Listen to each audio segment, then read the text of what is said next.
Olá, pessoal, vamos aqui falar sobre a inconsciência e a filosofia. Inconsciência e filosofia do pensamento. Isso vai de encontro à necessidade das pessoas que andam inquietas nas ruas, com depressão, com pressão, carregando séculos de lixos e problemas. Então, nesse sentido, eu gostaria que você ficasse aqui com a gente e percebesse que isso aqui vai de encontro ao que você está vivendo no seu dia a dia. Vamos começar essa construção agora? Estava eu fazendo uma pesquisa sobre o cérebro humano do intelectual, o cérebro humano de um filósofo. Comecei a estudar sobre o pensamento de Seneca, aí fui cair em Descartes, depois fui lendo um pouco sobre o pensamento de Voltaire, Kant, Karl Marx e por fim Nietzsche. Sendo que de Kant, que veio depois de Nietzsche, e de Karl Marx, que nasceu antes de Nietzsche, Nietzsche veio depois, já, quando ele nasceu, Marx já estava escrevendo lá suas coisas, o que mais eu me agasalhei, no sentido do pensamento livre, foi Nietzsche. Porque ele era um cara meio louco das ideias, né? Era um intelectual meio loucão. Porém, ele pensava e falava, ele não guardava nada e ele dizia que os pensamentos dele não deveriam ser seguidos por ninguém. Eram apenas pensamentos soltos. Mas olha que pensamento, um cara que trouxe o espanto, né? Já Karl Marx, ele, quando eu estava estudando aqui sobre ele, nós vamos chegar até você, nesse sentido vamos chegar até você. Karl Marx, ele era um mauricinho, podemos dizer assim, para muitos, que dependia da mulher, foi um gigolô dos dias atuais, né? Ou Mauricinho, teve problema com os filhos, nunca frequentou uma fábrica, mas era um cara pensador. Só que um amigo falou assim, mas ele era isso, ele era aquilo. Aí eu disse, não, ele era isso, ele era aquilo, a pessoa em si, mas não deixava de ser um filósofo, porque o que dava o rótulo de filósofo não era o que ele fazia com o comportamento dele, mas sim com o que ele escrevia, com o que ele falava. Nesse sentido, ele se tornou um filósofo amado e odiado. Um dos grandes, junto com Nietzsche, sendo que Nietzsche, eu me agasalhei mais, chegando no niilismo. O niilismo dele que mostrava que ele realmente era independente. A mente dele não tinha apego a nenhum tipo de sistema, ele não tinha restrição a falar ao que ele pensava. Claro, como a maioria dos filósofos, né? Sendo que alguns filósofos têm uma inclinação ao socialismo, tem uma inclinação à religiosidade, tem uma inclinação ao capitalismo. Enfim, já Nietzsche ele era meio loucão mesmo, então isso ali me chamou muita atenção nesse estudo. Porém, estudando o cérebro, porque a neurociência ao qual eu estava estudando, que estuda o comportamento humano e suas ações, percebe nesse estudo que Nietzsche, assim como a maioria dos filósofos, tinha um defeito. Qual era o defeito? Era o não saber controlar a própria mente, porque a mente que pensava demais na construção positiva, de dividir ao meio as verdades pré-estabelecidas da sociedade, do mundo e dos sistemas. Ele não sabia controlar. Era uma mente boa, porém que não sabia controlar. Sai um pouco dessa parte boa do cérebro e vamos para a parte ruim. Ou seja, a maioria da sociedade tem pensamentos ruins durante o dia. São pessimistas de natureza. São reclames para todo lado, queixumes, pessoas que não aguentam, não suportam enfrentar uma fila de banco, um trânsito pesado, enfim. Elas reclamam de tudo que suas mentes já estão carregadas de peso desde que nasceram, condicionados àquilo ali. Ela não consegue ter um pensamento livre, uma paz interior. Então, nesse sentido, já é o pensamento inquieto das coisas ruins. Enquanto Nietzsche tinha um pensamento bom no sentido de dividir as verdades da sociedade, mas também não controlava o seu pensamento. Então, nessas duas pontas aqui, nós podemos fazer o seguinte: a humanidade em si, no geral, ela prefere o mal, porque a grande maioria prefere o mal do que o bem. É a sensação que dá. Por exemplo, você vê uma novela, você vê que a novela tem sofrimento durante toda ela. Só no último capítulo você vai ver que o bem vence o mal. E os filmes também, de ações, em geral, você vê sofrimento, sangue e morte. Para o ser humano ver uma briga na rua, você vê que enche, a pessoa está com o celular gravando e tal.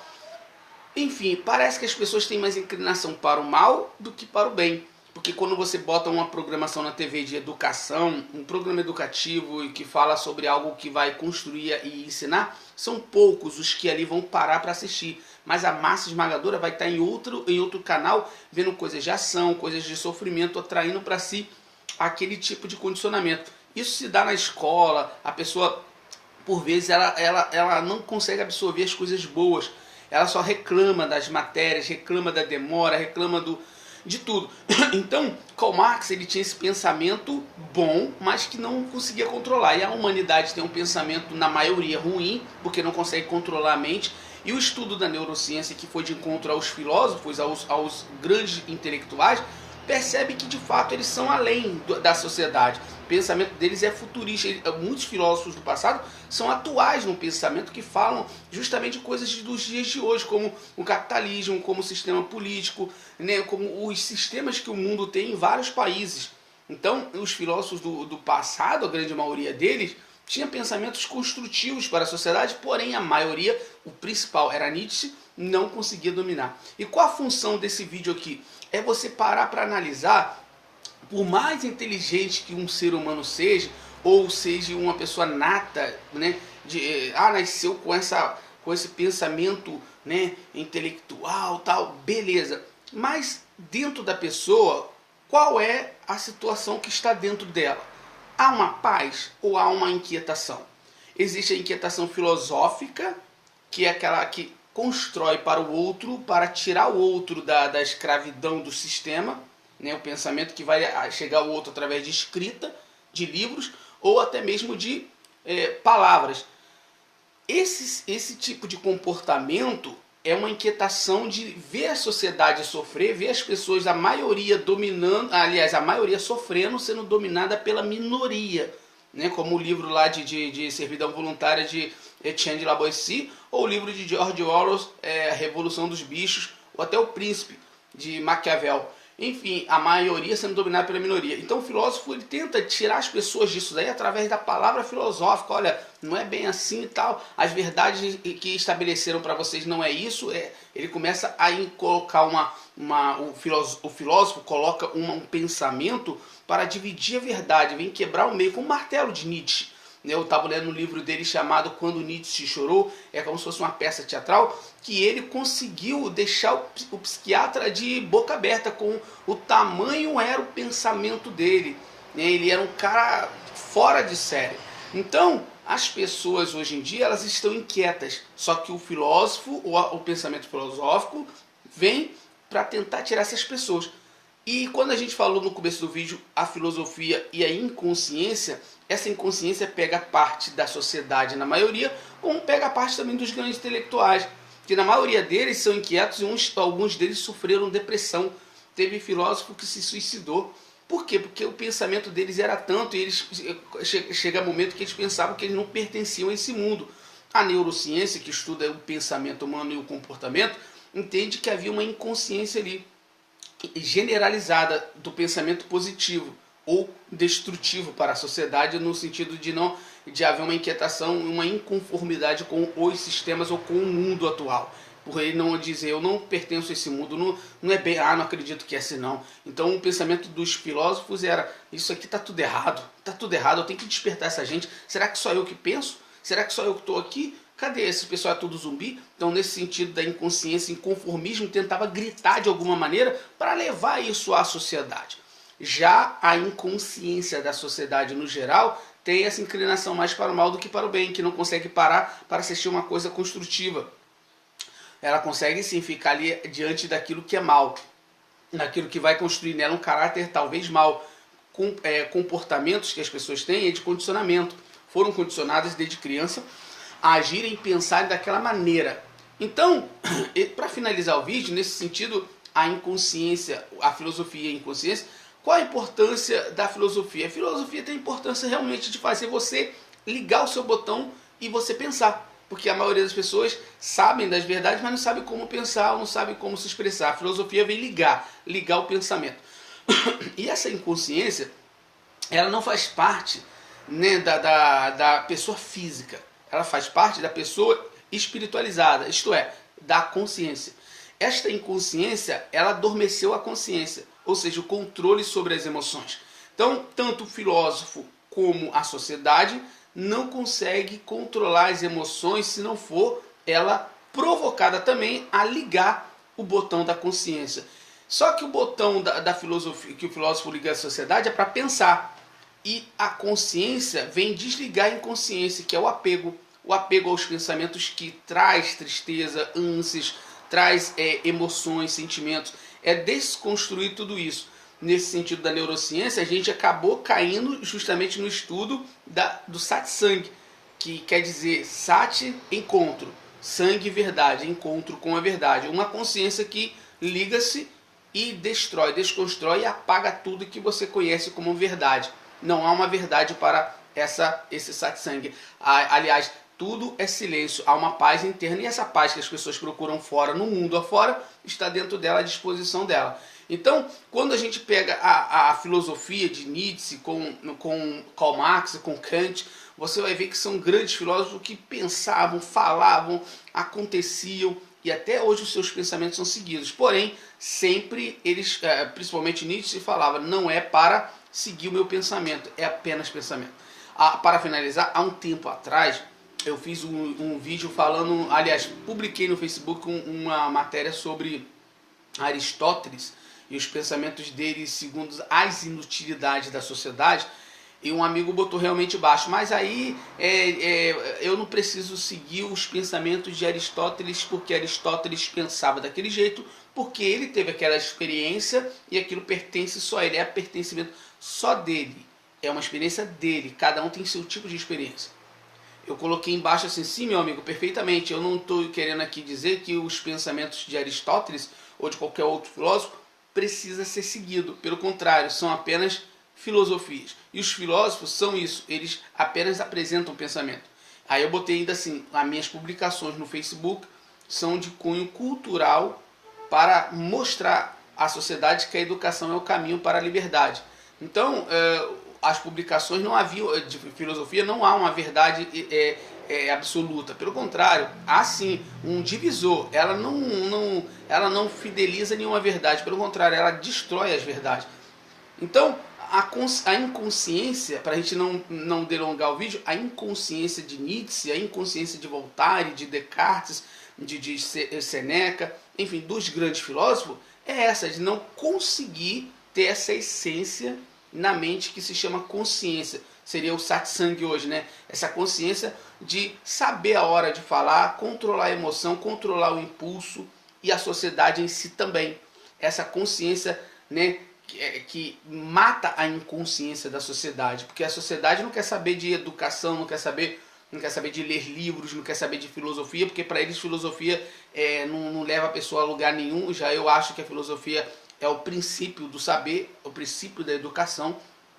Então, as pessoas elas estão com essa inquietação. Por isso que você vê a sua família, talvez, alguém da tua casa, reclamando o dia todo. Chega em casa, reclama, vai com cara feia pro trabalho, vive o dia todo cara fechada por conta dos problemas financeiros, problema disso, daquilo outro. Por quê? Porque não houve uma estrutura familiar, não houve uma educação financeira que soubesse administrar dinheiro, não houve nela uma educação no sentido de controlar sua própria mente diante das pressões.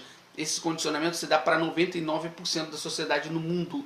A maioria das pessoas na Terra são inquietas, são tristes, são insatisfeitas com suas vidas. Estão em castelo, estão em casebres. Quem está em casebre precisa, que está privado de coisas essenciais e básicas. Então a mente dela fica triste, chora, reclama, claro, sempre por conta desse condicionamento. E o rico, o milionário, nos seus palácios, toma um remédio controlado porque não tem mais para onde gastar o dinheiro. São, na maioria, pessoas solitárias, ainda que estejam cercadas de pessoas, elas são sozinhas, porque suas mentes também são inconscientes. Há uma inconsciência geral. E a filosofia, né, que joga sempre esses pensamentos construtivos para essas pessoas pensarem, elas também, infelizmente, a maioria não está nem aí para a filosofia, que faria delas alguém melhor.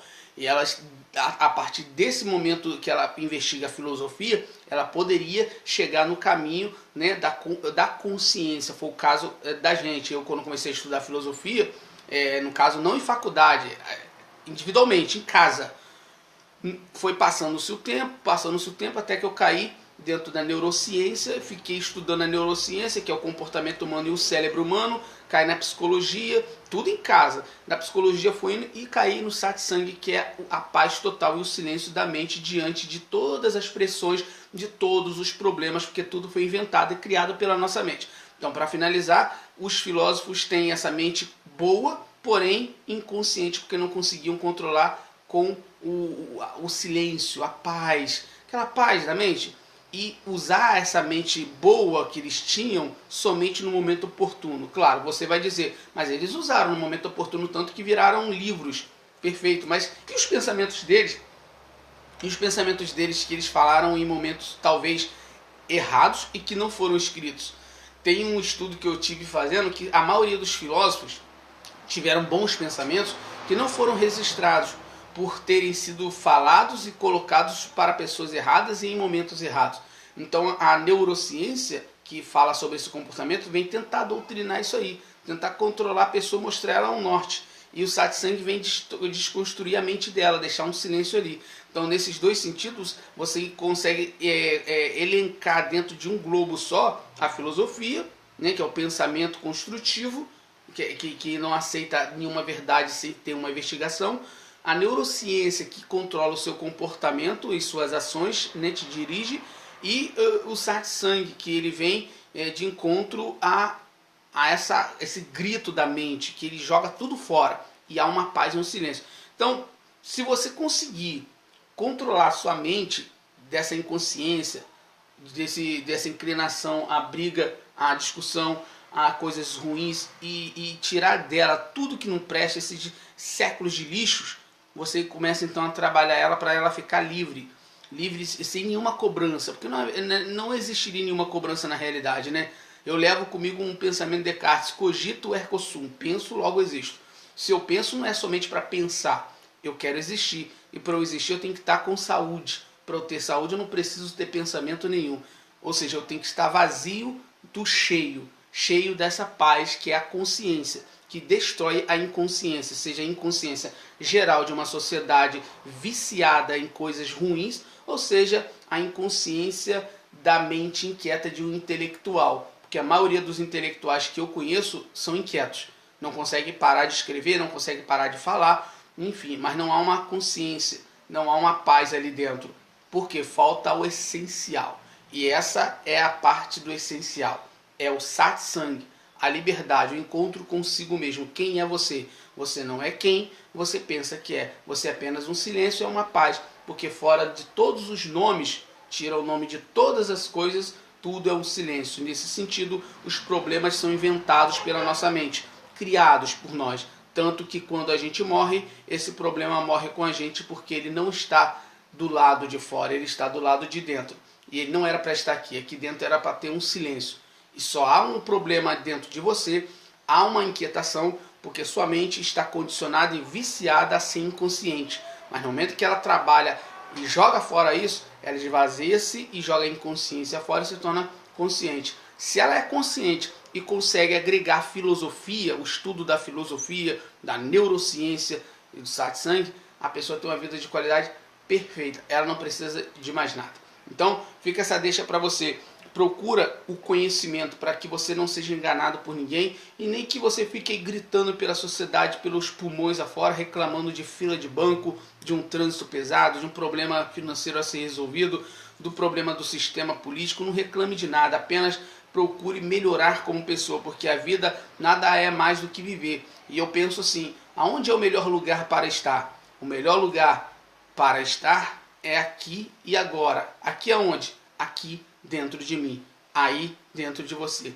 Basta você tirar esse tumulto, porque se agora você entrar para dentro de você, você vai encontrar um tumulto de pensamentos e sentimentos, tudo gritos e falácias criados pela mente, que desceram para o coração.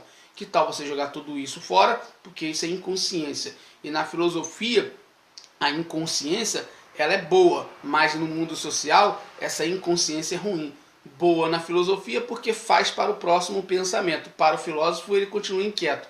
E essa inconsciência ruim da sociedade é o condicionamento natural, convencional das pessoas que vivem brigando e reclamando de tudo. Mas dos dois lados, tanto do filósofo, que ele tem essa jogando isso para a sociedade, os pensamentos bons para a sociedade, mas não conseguiu controlar ele, é como se você dissesse: ganhei, que adiantou ganhar o mundo todo e perder a minha própria alma? Ou seja, o que adiantou eu chover tanto se eu mesmo estou aqui no deserto? Estou triste e inquieto, porque a maioria dos filósofos tinha inclinação à depressão e à tristeza e a solidão, porque muitas pessoas se afastam de pessoas muito intelectuais, porque não tem com o que conversar com essa gente. E já o mundo convencional, é isso aí que você vê, as pessoas inquietas, semblantes fechados, tristeza, inconsciência total. Então, dos dois lados, uma coisa boa para a sociedade com uma coisa ruim, joga tudo no mesmo pacote, amarra, joga fora e vem para o lado da consciência e tenha uma paz perfeita. Isso através de meditação e de muito estudo da filosofia, da neurociência e de satsang. Aí sim, você vai estar completo e não vai precisar de mais nada. Claro, no mundo físico, o espiritual, cada um tem sua religião, tem a sua fé. Continue assim, tá certo? Forte abraço e pensa nessa reflexão. Não precisa ter esse tumultinho que está aí dentro de você. Basta você então jogar tudo fora, aperce dele e viva uma nova vida a partir de então. Ter uma nova postura, ter um novo pensamento, ter uma visão ampla através do seu pensamento construtivo, sem ficar colocando coisas